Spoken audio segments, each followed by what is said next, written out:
Okay, good morning, good afternoon, or good evening to you all, depending on where it is you are calling from. And welcome to today's webinar on Closing the Gaps, Best Practices Approaches to Securing Hybrid Clouds and the Software-Defined Data Center. We're real happy that you're able to join us today. We've got quite a packed agenda. So without further ado, we're going to go ahead and just kind of kick off our session here and really start introducing some great ideas and great best practices approaches to dealing with how the data center is evolving. And as we see, there's a lot of interest and a lot of activity and a lot of information about what the cloud is, where it's going, and how it can propel our businesses forward and keep us really focused on building additional competitive edges and competitive advantages. However, security still remains a top concern. So we wanted to dive down into some of the core concerns surrounding all this new technology and all this new infrastructure and really give you guys some great opportunities to get not only the right ideas and information, but more importantly, get some good ideas in terms of how to start closing those gaps and building the right types of solutions to really build your networks, more importantly, those workflows and those applications with security in mind. With that, today's speakers, you're hearing the sultry sounds of my voice. My name is Don Meyer. I am part of the product marketing organization at Check Point. I head the data center initiative, so everything that we do from the physical side all the way to the virtual side. With me, my partner in crime, if you will, we're very, very happy to introduce Jon Oltsik. Jon Oltsik is a senior principal analyst and founder of the ESG Cybersecurity service. He's got over 30 years of technology experience and is widely recognized as an expert in all areas of cybersecurity. And you can often see him called upon by customers and press, and even in the latest trade publications, to help organizations understand all the different security initiatives that are going on, and more importantly, understand these security challenges and how to address and overcome some of those things. So it's a privilege and a pleasure to welcome Jon to the webinar. I'm going to hand it off to Jon, who's going to go through the first sets of slides. We'll wrap it up at the end with a little bit of information on what we're doing, and then we'll open it up for a live Q&A. So there will be an opportunity to ask questions. We do invite you to share your questions at any time during the webinar, though, with our Q&A window that should be in the lower right-hand portion of your screen. If you have questions on any content or any ideas that are shared here, please feel free to address them in that Q&A window, and we'll go ahead and address those after the formal session. This session is being recorded as well, so if you want to come back and revisit some of the topics and ideas we're sharing, we'll have a copy of this recording available for you at a later time as well. So while Jon's dialing in, we'll go ahead and give you a little bit of information about what it is that Check Point is doing in the cloud. Hopefully you guys are familiar with us. We've pioneered the network security space, if you will, going back to the first stateful inspection firewall engine. We've continually evolved our product line and our product capabilities since those humble beginnings to really look at where the threat landscape has been going, and more importantly, what are the tools and techniques that organizations need to be able to address those challenges from a technology perspective, but more importantly as well from a management perspective. One of the key things that really attracted me to Check Point, and I've been doing this for quite some time, was the management capabilities. Not only is the security sound and some of the best security technology I've worked with, but the management capabilities are really second to none. They extract a lot of the complexity, if you will, in terms of managing security, and really present a much more manageable solution to be able to deal with and dive into appropriately what is important, focus on the key things that are going on in the network, and also be able to extract from that the most relevant information to allow you to be able to address your security concerns, set the right policies, and so on. So it's really quite an interesting evolution, if you will, in terms of how we've been able to address the core security technology side, but at the same token, really build out and round out that management capability too. So we'll be able to share with you some of those capabilities. And seeing Jon is trying to get on the phone.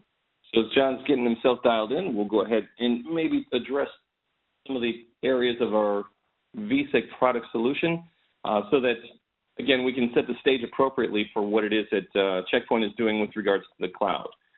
Check Point recently introduced a suite of products called VSEC. And VSEC is our virtual security gateway, if you will.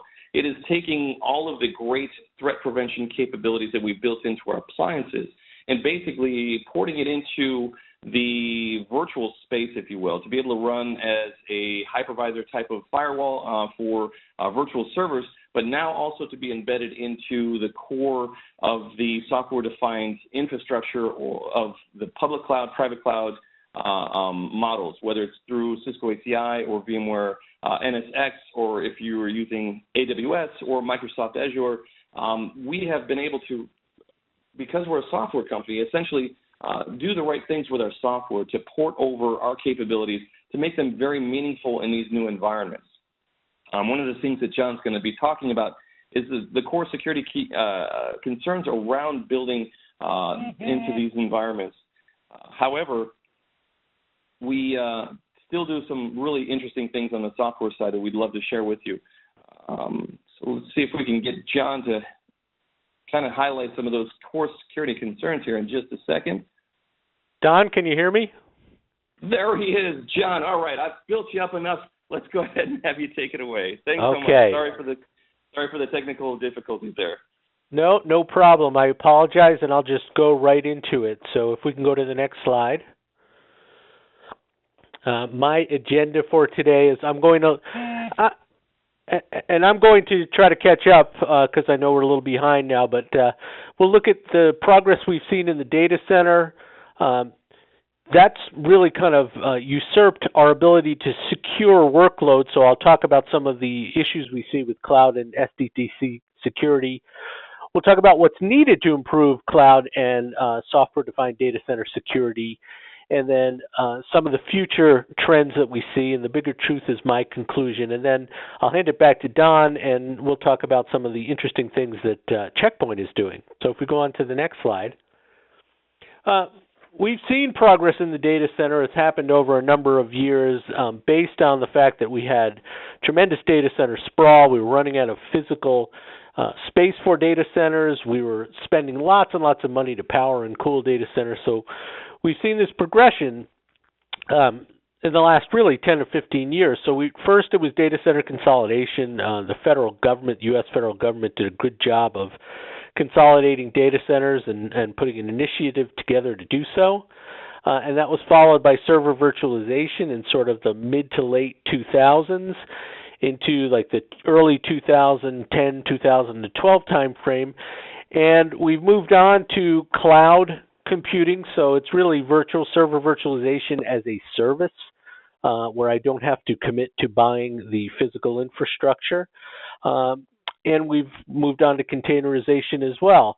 But really what we're seeing now in large organizations is this heterogeneous hybrid cloud computing. So there are private clouds, and they're based on multiple technologies: VMware, KVM, OpenStack, other technologies. And then these larger organizations are also using multiple public clouds. Now we think of AWS as the default, but they're using Azure. A lot of IBM customers are using SoftLayer. We've seen Google and its enterprise cloud being more aggressive. So we've got this tremendous amount of different technologies, moving parts in the data center. And if you go on to the next slide, we're now seeing pretty ubiquitous use of cloud computing.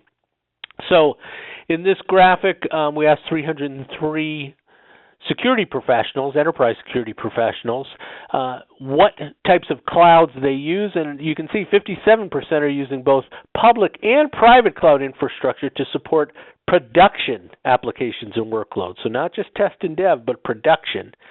And then another 39% probably haven't crossed that chasm. They may have highly regulated environments, and they're using private clouds to support production applications and workloads. Now, either one of these, public or private or a hybrid environment, can be very heterogeneous. So it could be based on lots of different technologies. And that's the part from a security perspective that's really troubling, is we've got cloud computing, which is a relatively new phenomenon with an immature security model, and then we've got a heterogeneous cloud environment, which makes it more difficult. So if we go on to the next slide, the important thing here is that we do see this, that cloud computing is becoming a bigger piece of the IT infrastructure, and we see this both on the demand side with our end user customers, but we see it on the supply side too with the infrastructure providers starting to really feel it in the marketplace. So the important bars to look at here are all the way, or the second to the right. We asked people what percentage of your applications run in the cloud, in this case the public cloud infrastructure today, and where that will go in 24 months. So you can see that 23% of those we surveyed said that 41 to 50% of their application workload runs in the public cloud today, but that will increase 15% over the next 2 years to 38%. And I'm sure this is consistent with what end users are on the phone are feeling, is companies, CIOs are looking for more ways to leverage the cloud to cut costs. Business units are looking for more ways to use the cloud to accelerate business initiatives. Developers and all of the innovation and development is happening really in a cloud environment. So it makes sense, at least from an enterprise perspective, that cloud continues to proliferate, and that's what our data shows. So if we move on to the next slide, let's go into some of the ramifications of all this cloud development and cloud migration on security. So if you go on to the next slide, please. First, this is a pet issue of mine. I've been doing research on the global cybersecurity skills shortage for a number of years, and lots of other people are too. But it's, I think, one of the most underappreciated problems that we have in security today. There just aren't enough people to do all of the things we need to do. So in the red on the top, these italics indicate that 46% of organizations surveyed by ESG earlier this year report a problematic shortage of cybersecurity skills. 46%, and that's up from 28% last year in 2015. Now, we went a step further and we said, okay, if you have a shortage of cybersecurity skills, tell us where those shortages lie. And as you can see, a third of those companies that have a shortage of cybersecurity skills said that their biggest skills deficiency is with cloud security specialists. So think about a person who understands cybersecurity quite well and now is applying that to knowledge and has gained great knowledge of cloud computing and has that intersection of skills. Those people are very rare. If you have those skills, you can write your ticket, you can make a lot of money. But 33% of those we surveyed say they have shortages with that particular domain. Now, interestingly, some of the other domains like network security specialists, security analysts, security engineers, etc., there's a tremendous intersection and dependency on those types of people when it comes to cloud security. So we've got an overall deficiency, and we've got some specific deficiencies of skills that would help us secure workloads in the cloud. So that's a real concern. If we go on to the next slide, we also asked about specific security challenges, cloud security challenges. And there are a number of them, and as you can see, this is kind of the laundry list effect in a research where there are a number of issues and they're all about the same percentage. So just over a third, 34%, say that their biggest challenge is the ability to provision security controls to new workloads in the cloud. Now, this is significant because our processes, our tools were really designed for physical workloads or even virtual workloads. Cloud workloads are another type of technology. And the DevOps team uses things like Chef and Puppet for automated provisioning and orchestration. And in many ways, security hasn't caught up. So we're behind in that. Now, 34% also say that they're challenged by the ability to assess the overall security status of cloud infrastructure. So they can't get their arms around how secure workloads are in the cloud. How does that compare to the physical workloads? What's the overall risk that we can report up to the business people? Very difficult to get. And closely related to that, 34% say the ability to monitor workloads across the cloud is difficult. Now we'll hold that thought because I have another slide on that. 33% say the ability to maintain regulatory compliance while using cloud computing. We are seeing more use of cloud for regulatory or regulated workloads.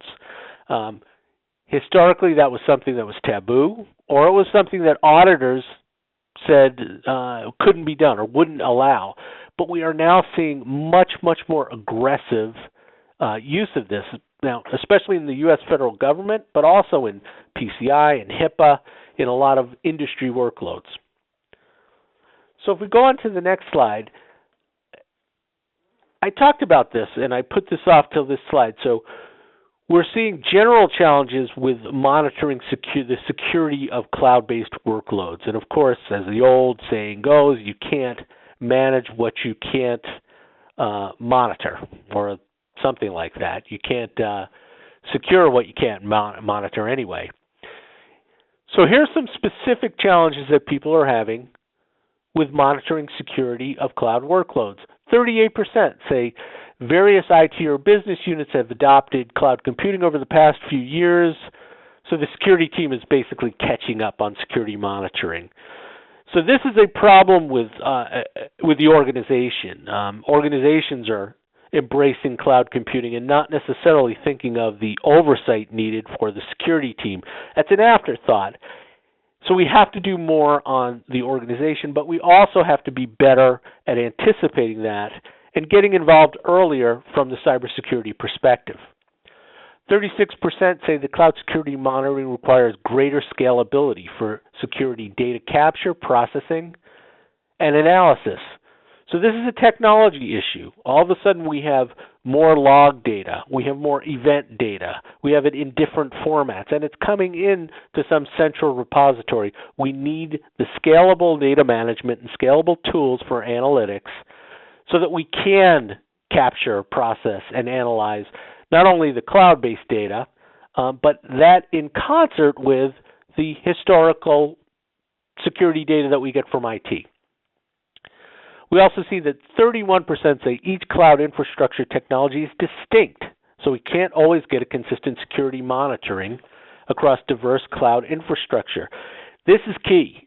All of these cloud technologies provide security information in different formats, or they provide some information and not other information. So there's an imbalance, and somehow we, as the security team, need to balance that across all the workloads. Very, very difficult. So if we go on to the next slide, what this is, all of these security challenges manifest themselves as a cloud security gap, where we've got policies, processes, skills, security controls. All of them are much more mature from a kind of historical legacy, physical, even server virtualization perspective than in the cloud. And of course, this leads to greater IT risk, which is unacceptable. So what's needed? I'll talk on a high level. If we go on to the next slide, I'll talk on a high level, and then Don will take this down to the Checkpoint offerings and how Checkpoint bridges its historical strength in the network security with some of these cloud requirements.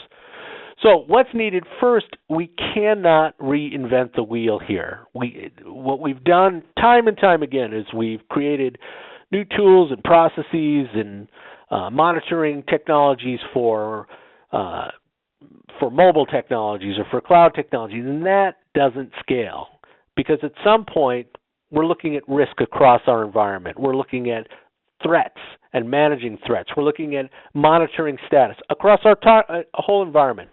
So we have to use our best practices, our experience, so we'll lean on familiar policies, processes, and controls as a baseline, and then, of course, adopt them to the cloud.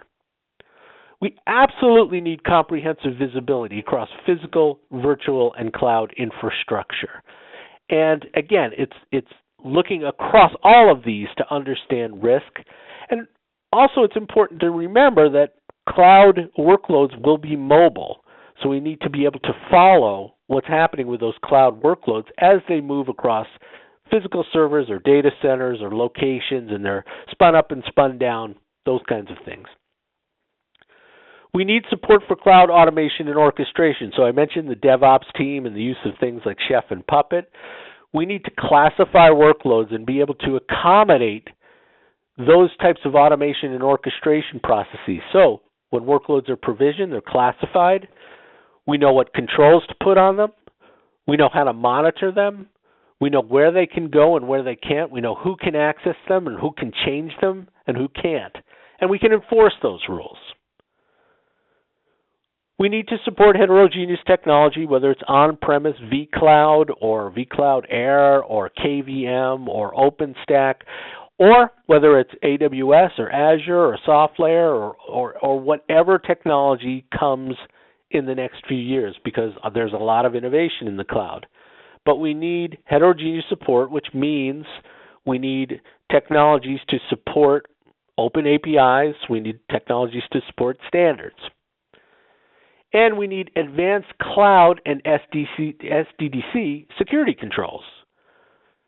So we have existing security controls, but we need to develop, along with the cloud development, cloud innovation, some new security controls that really take into account the cloud. And if we do that effectively, we can actually improve security in the cloud. So one example of that, if you go on to the next slide, Don, is the use of microsegmentation. So we asked these 303 enterprise security professionals, is your organization using microsegmentation technologies? Now 55% said, yes, we're already doing this today. And then 28% said, no, but my organization's engaged in a microsegmentation project that will be implemented in the next 12 months. Some are planning, 9% are planning to implement microsegmentation in the next 12 to 24 months. Now, to be absolutely candid, I think the 55% represents companies that are playing with this technology or starting to implement it. It's not widespread. But we're starting to see more use. Now, I was at VMworld a couple of weeks ago. I think Don was as well. Yes, he was. In fact, I met him there. But what we're seeing is elementary use of things like NSX in a VMworld environment. And it's being used for just basic segmentation of either web tiers or east and west, web application and database tiers, or east-west traffic, or zones for compliance, so PCI zones, for example.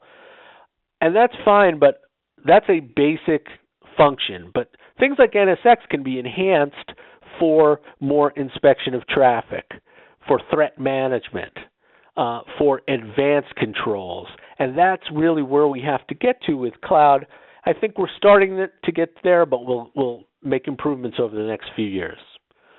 So if you go to the next slide, let me talk a little bit about future strategy. Go ahead. So first of all, this is a critical area because we've seen so much advancement, so many workloads moving to the cloud. So over the next 12 to 24 months, 34% of the organizations we surveyed will increase their cloud security budgets significantly, and another 50% say they'll increase somewhat. So 84% overall believe that their organizations will increase their cloud security budgets. So they're increasing in investment, they're increasing in tools procurement and provisioning, they're increasing in training. All very good. But if we go on to the next slide, this is just a reality check.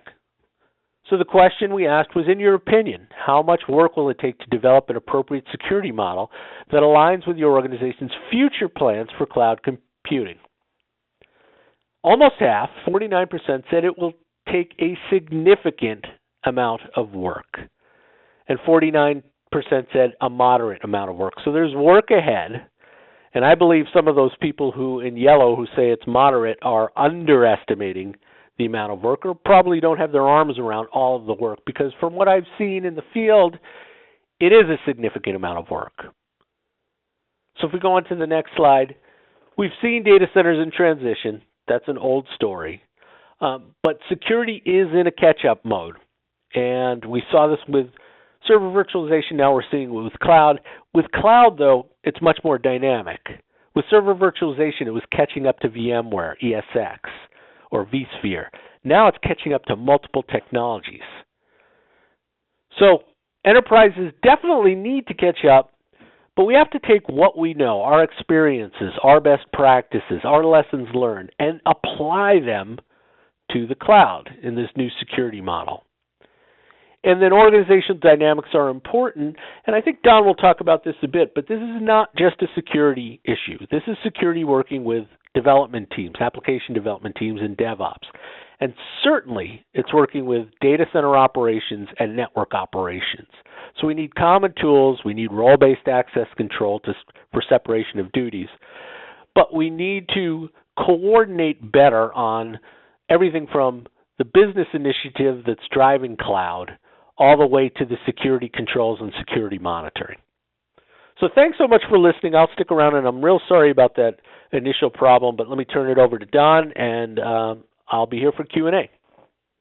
Perfect, John. Thanks again. And, you know, we've got a lot of information here, and there's a lot of challenges that obviously that organizations are facing as they're looking to go into the cloud.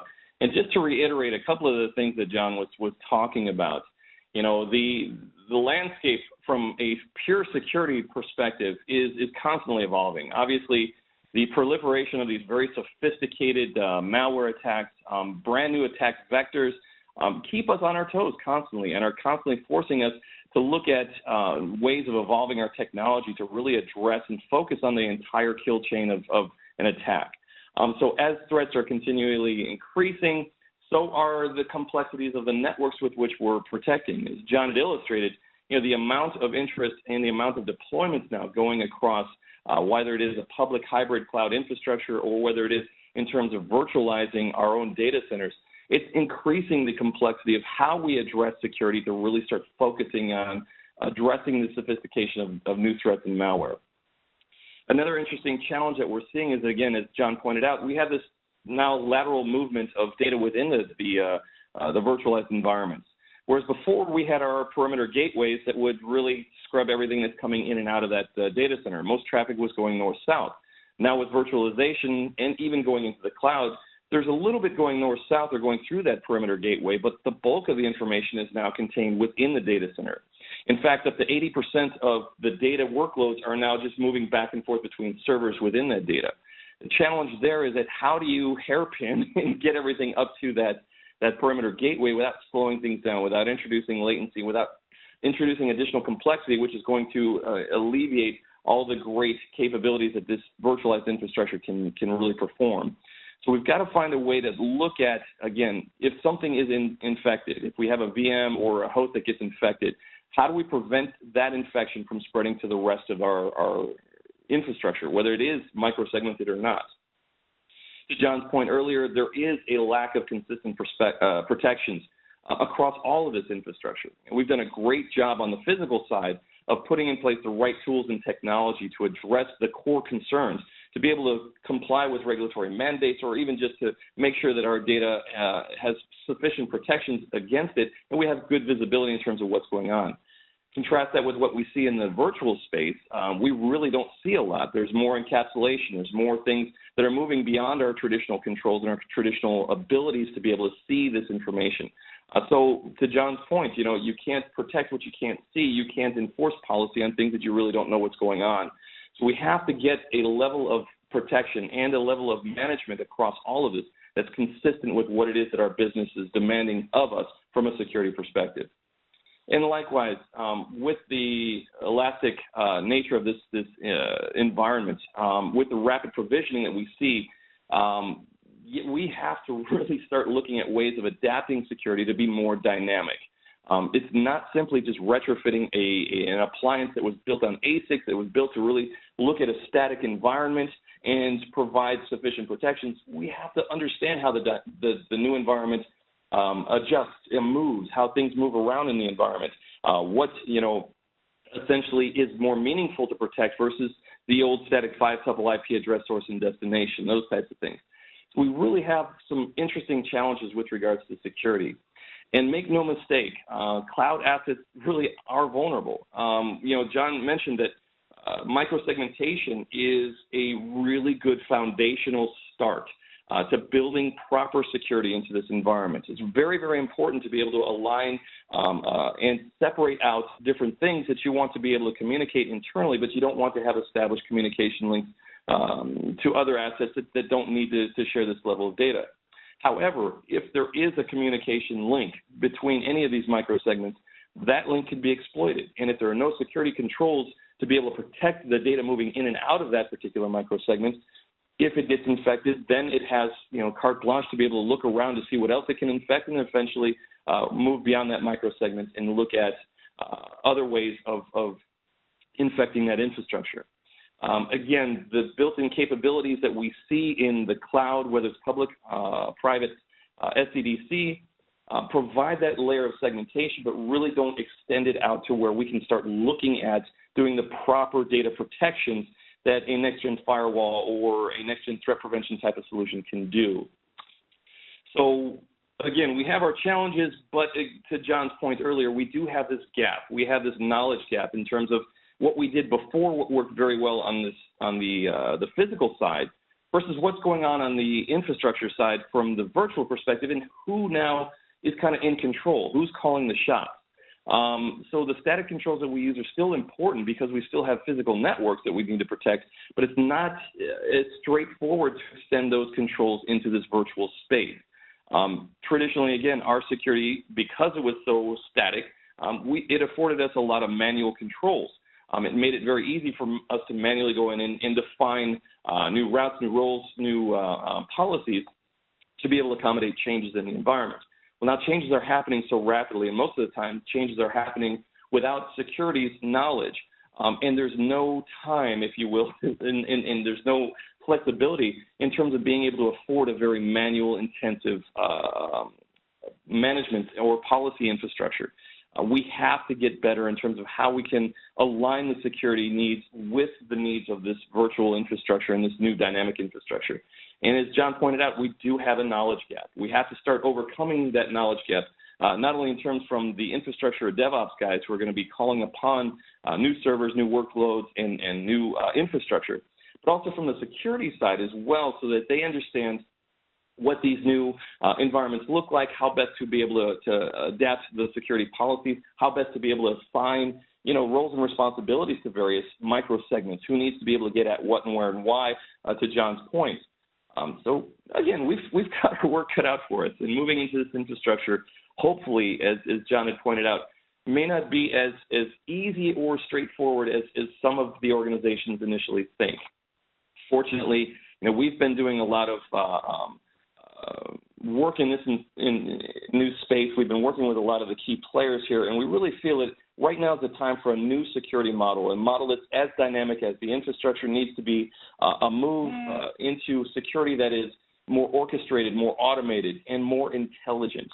And we've really gone the extra mile, if you will, in terms of how we can port over the great security capabilities in terms of being able to provide data protection and really be proactive in terms of looking at all the various threat elements, all the various threat vectors, all the key elements that are in that kill chain that we can effectively mitigate, bring that into a virtual space, but allow that security then to provide secure application and service delivery at the same time that it is required in this particular environment, at a fraction of the cost and time, so that infrastructure guys who are calling on new infrastructure, if I'm going to create a new microsegment and I want it to be hosting various web servers and some databases, and I want it to be able to just utilize SQL as a protocol, I can call upon that, and security should automatically follow that infrastructure and be embedded as part of that new microsegment that spins up.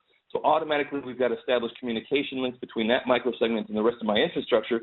The rules are established. I've got the policies in place, and more importantly, I know who can come in there and manage that particular infrastructure, not only from the hardware side or from the virtual space, but now from the security side as well. And what's more, we can wrap that up in a management infrastructure that really does improve the operational efficiencies and closes that gap, if you will, in terms of being able to see what is relevant across now this heterogeneous infrastructure of potentially multiple vendors' solutions. We could be looking at using ESX in particular environments where we have a bunch of virtualized hosts. We could be running some workloads, if you will, in VMware NSX, so we can use vRealize to migrate things back and forth across, and vMotion to be able to move things back and forth between these different environments. I could be using vCenter or vSphere to be able to monitor and manage various elements of the infrastructure, and I could be using NSX Manager. There's a lot of different tools there that I can be calling upon to help me define my infrastructure, define what the policies are, or excuse me, what the baseline policies for allowing this stuff to communicate, how things migrate and move. But the security elements are still based on, the old static ways that we did things before. With VSEC and with our integration into some of these tools now, we have the ability to absorb information from these infrastructure management solutions. So if I'm in NSX Manager, for example, and I'm going to define a microsegment, and I'm going to define all the assets that belong in that microsegment and the baseline policies, if you will, for communicating within that segment and without that segment. Part of that can be, I can then use the ability to service chain and institute a VSEC instance to be able to protect that particular microsegment. But more importantly, I can then absorb all the information that NSX has defined about how that infrastructure looks like. What are the VM names? What are their roles? What are their responsibilities? What tags am I using? What groups am I using to be able to allow these things to be able to communicate to? I absorb that information in my policies now. So I don't have to guess about IP addresses or arbitrary names. I know exactly how that infrastructure is defined. And more importantly, I leverage those definitions in my policies. So I am now able to see and have the context available to me to be able to map back the right security policies and capabilities. And if that moves, if VMs go dormant or come back up, or if they migrate across different hosts or into a different data center, that movement is also absorbed in our management plane, and it can allow VSEC to be able to follow those applications as they move around. So really the core in terms of being able to address the issues that Jon had proposed is looking at not only the right robust security capabilities, and that is all the next-gen threat prevention capabilities that we could provide, and all the legacy and history and advancements and innovation that we continually deliver from a security perspective, bring all those comprehensive protections available. Since we're a software company, it's very easy for us to be able to do that and port it over into this new virtual environment. But do it in such a way that we can then leverage some of the infrastructure and orchestration tools, if you will, that allow us to seamlessly insert our security wares where they're needed. So when DevOps spins up a new workload, when the infrastructure team crafts a new infrastructure, they don't need to be trained on how to develop security policies. That security policy is absorbed from those new segments or those new workloads, if you will, and automatically populated in a tool like our VSEC and VSEC management solution to allow us to, again, seamlessly be integrated, but more importantly, secure those applications and those workloads as they're delivered. So essentially what we're proposing here is that we really do have the right cloud architecture to help you address the core concerns that Jon had raised here in this webinar. First and foremost, those comprehensive protections to be able to prevent threats across any business platform, across any business vector, whether they're coming from mobile, and as you know, in the digital transformation, mobile is now overtaking our laptops and our desktops in terms of the data consumption and the ability to do business work. Mobile is an interesting threat vector for us, but it does have an access, or it does have, the ability to interact with our data center applications. And as such, any threat that comes across a mobile device or a mobile application can potentially be targeting our data in our new cloud infrastructure. We have to be looking at that and be cognizant of that. And at Checkpoint, we really feel we've got the right tools and technologies to help you address security across all of this crazy infrastructure. Again, the right tools and the right technology really tuned for how threats are evolving, where threats are coming from, and what next we should be looking at doing. Leveraging that, then we can start looking at the infrastructure that we're developing and the infrastructure that we're looking at deploying, whether we're using tools from OpenStack or Nuage, whether we're going into the public cloud through Amazon Web Services, or whether we have a hodgepodge of VMware, Cisco, Microsoft, you name it. finding a way to make sure that we can leverage and integrate into these great management solutions. So when infrastructure is being defined, security is defined at the same time. And then when infrastructure is pushed into production or pushed into any type of environment, that security element follows that new infrastructure so that it is always there. It's automated and provisioned and orchestrated through similar tools that these DevOps and these infrastructure guys are already using. Then once it's in place, our security guys then are alerted to, hey, this new infrastructure was put in place. This is what was deployed with it, this VSec gateway. These are the policies and the profiles. And these are the base access controls and lists of authorized users. We can even go a step further and start doing things like sub-policies. So if we have a segment of our network where we are looking at multiple tenants within that segment, we can define specific rules within our policy or specific subsets of rules within that policy and allow only those administrators on that particular segment of that particular microsegment, if you will, to have influence over and access to those policies to be able to make moves and changes. Instead of having one Uber admin have access to everything, we can now start subdividing down rules and policy management, if you will, in a multi-tenant environment to make it much, much more powerful to manage these environments and manage this infrastructure in a more meaningful way. And what's more, it's designed to dynamically scale. As the infrastructure grows, as the infrastructure moves and migrates, that security component is baked right in there with it and allows it to move and scale dynamically. So the core challenges that we discussed earlier with regards to how DevOps can get a better handle on, overcoming some of the security knowledge gaps, here's a way that we can infuse security as part of that natural process, where they go to their self-provisioning workflows, where they go to their portals, if you will. They don't have to go and retrain and rethink. The security element can be there for them and can be available to them and be deployed along with that new infrastructure. And in talking about the management side of things, really Checkpoint has gone above and beyond with regards to extracting a lot of the complexity out of the management to deliver a solution that is much, much more rich in terms of its capability, but automated, delivering consistent visibility across all this new hybrid hodgepodge infrastructure, and delivers the right logging policy and reporting to be able to give you the tools that you need to effectively look at what is important. Is this new infrastructure will, kind of mandate, we're going to see a lot more information coming out about it. What's going on? What are these new alerts? How's my security tuned to it? What are the new threats that we're seeing? Alarm, alarm, alarm, alarm, alarm. Effective security management isn't just in terms of looking at all this data that's coming at you.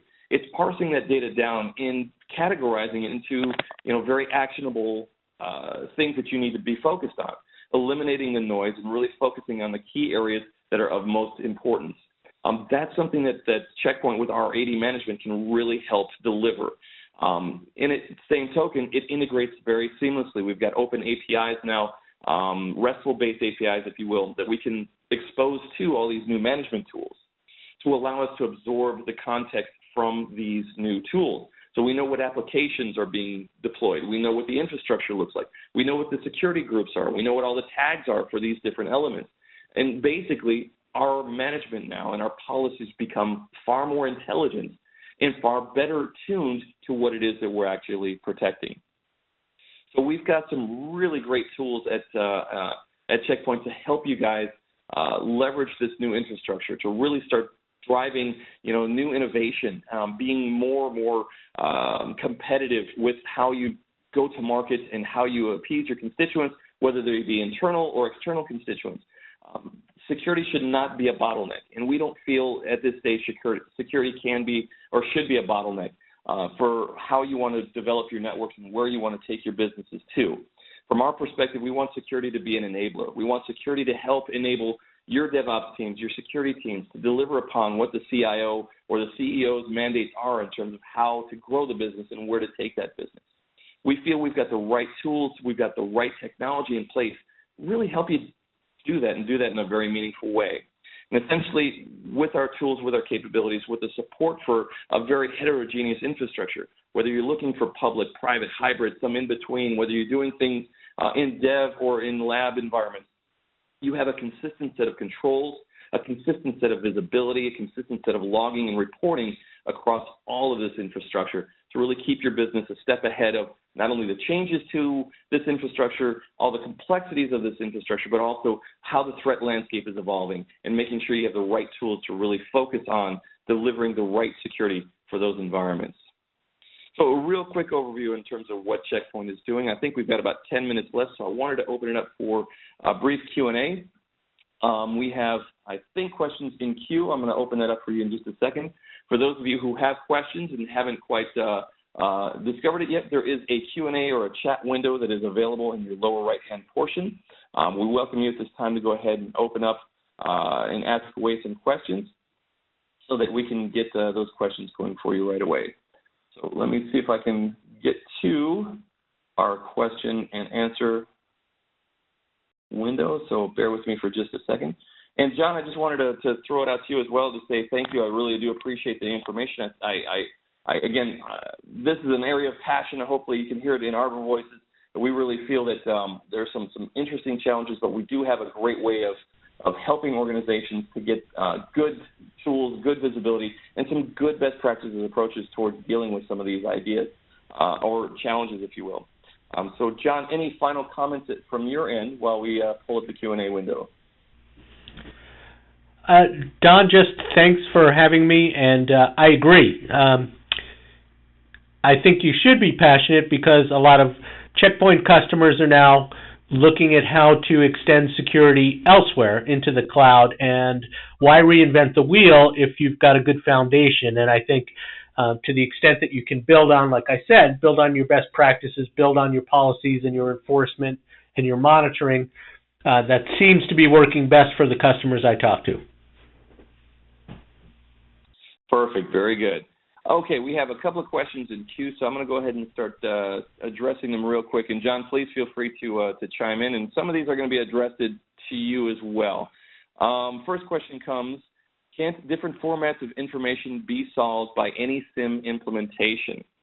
I'm going to hand it off to you first, John, and then I'll chime in from Checkpoint's perspective. So the question is, with regards to the amount of information coming from this heterogeneous infrastructure, can't these different formats of information be solved by SIM implementation?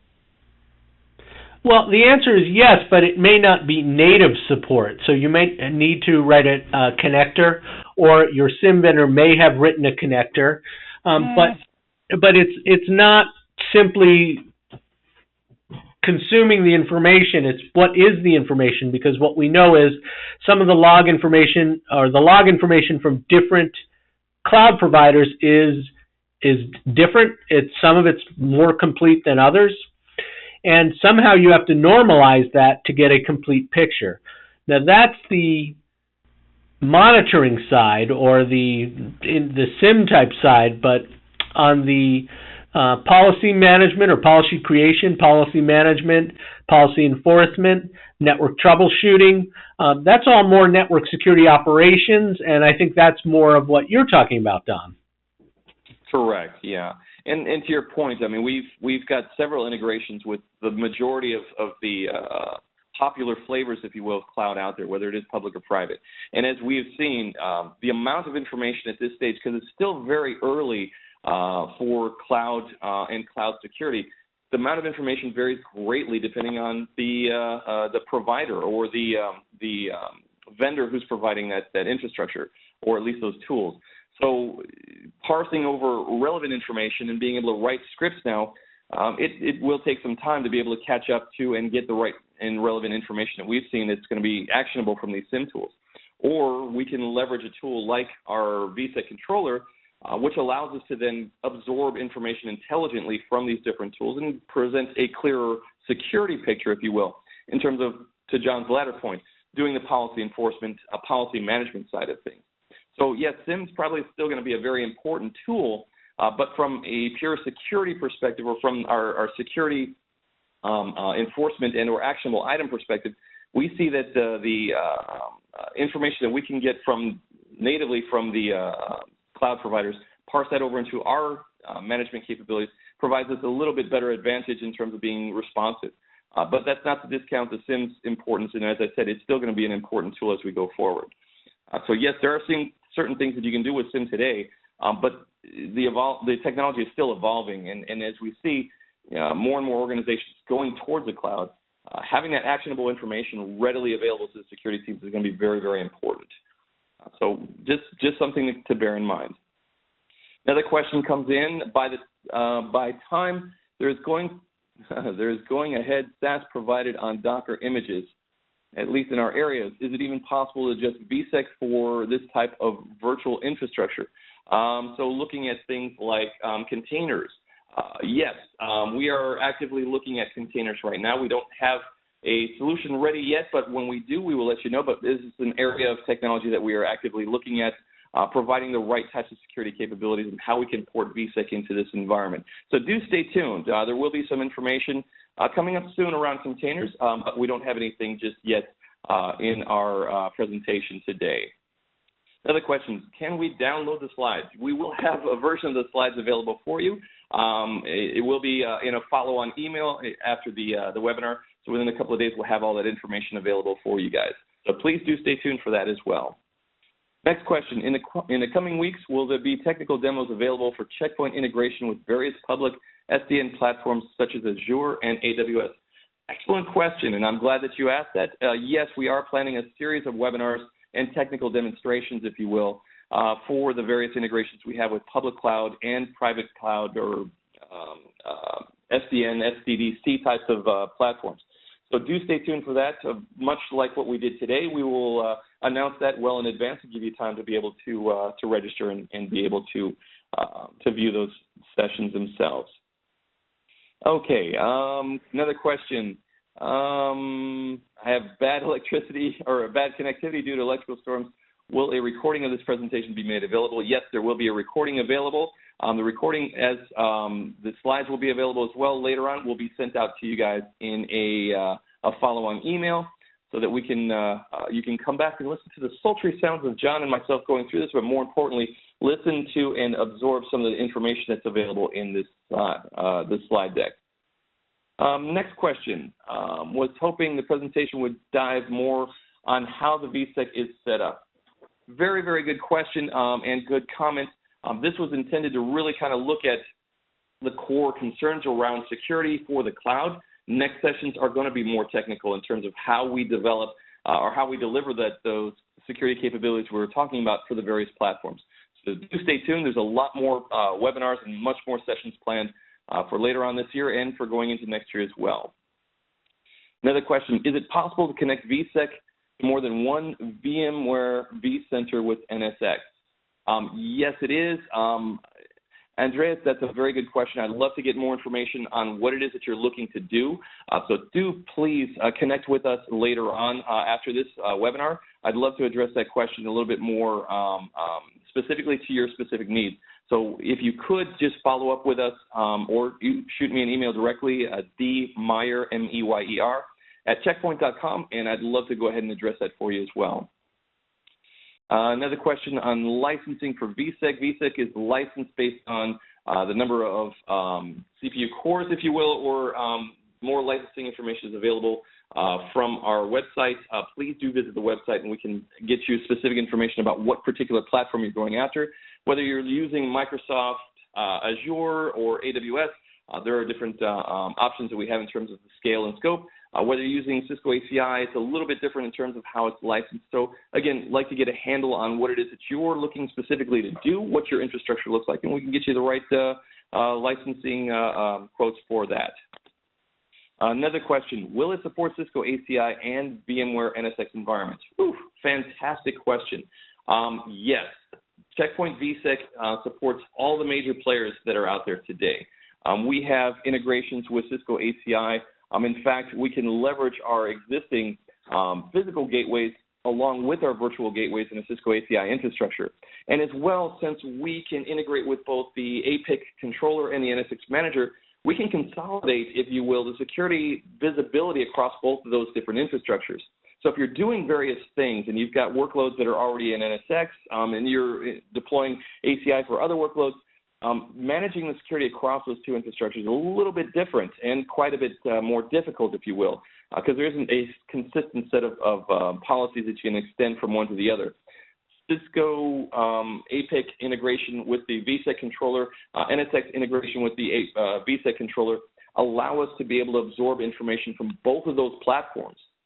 So however, ACI is defining that infrastructure, however they do their microsegmentation, what they're tagging and classifying in their infrastructure, it will get resolved in our policies. Likewise, however NSX is defining security groups and tags and hosts, that information gets resolved in our policies as well. So now we can have consistent policies that are matched and tuned to exactly what those infrastructures are looking at. So we do have great integrations. We've got more information on our website with regards to those integrations and how you can leverage VMware's NSX or Cisco ACI with our VSEC product line.